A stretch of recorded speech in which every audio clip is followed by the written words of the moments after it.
Hello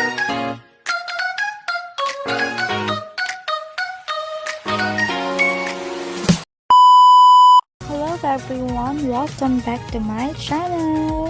It's your girl from Mystic Blooms PH, the owner. If you're new here, hi, my name is Mystical Rose, and today's vlog is all about my life as a student, a Raketera, and a small business owner.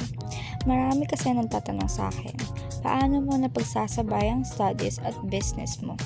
Hindi ka ba napapagod? Ay syempre sobrang pagod talaga. As in sleepless nights talaga.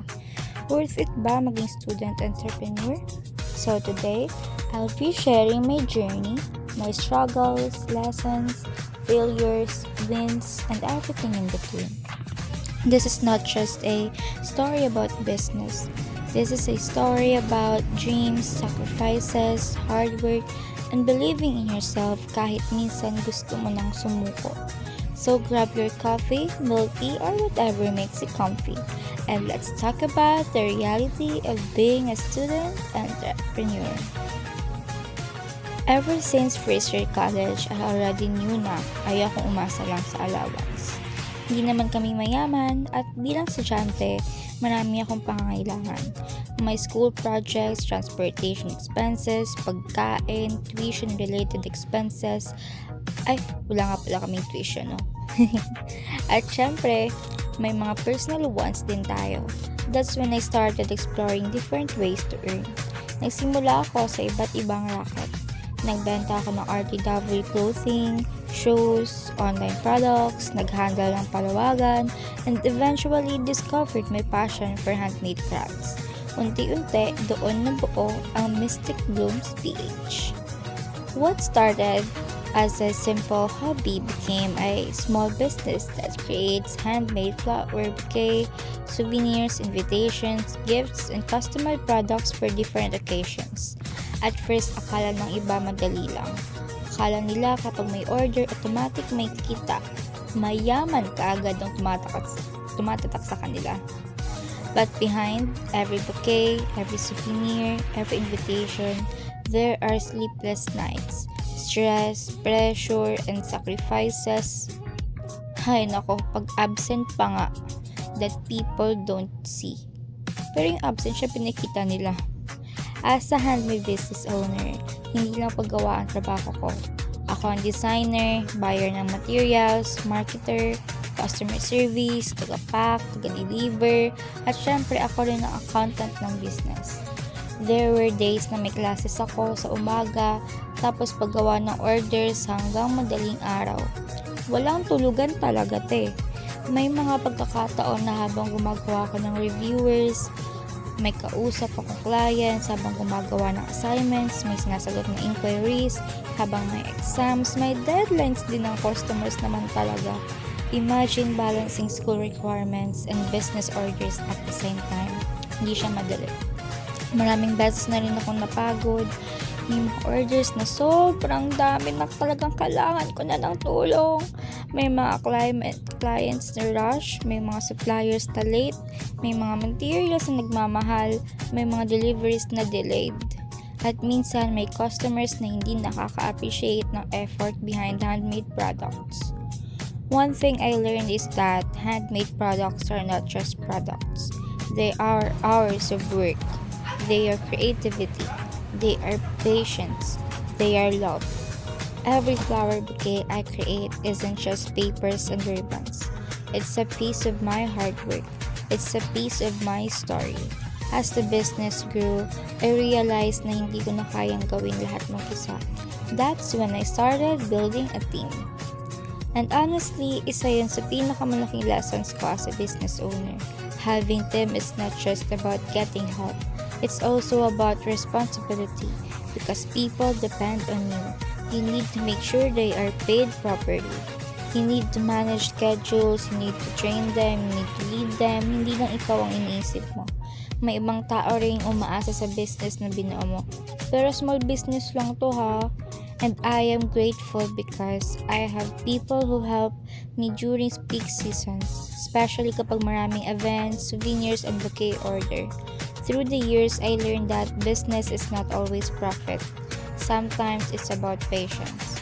Sometimes it's about learning. Sometimes it's about surviving difficult seasons. There were months na maraming orders, there were months na halos walang sales, at talagang may months na wala ring order. But I learned not to quit during slow seasons because every successful business owner experiences ups and downs.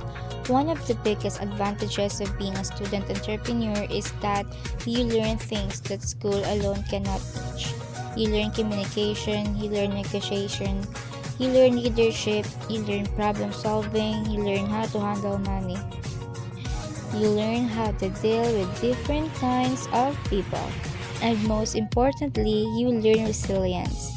You learn how to stand up every time things don't go according to plan. To all students watching this, I just want to say this. You don't need to start big. You don't need thousands of pesos. You don't need the perfect business plan. Start with what you have. Start where you are. Use your skills. Use your talents. Use your creativity. You're a small business.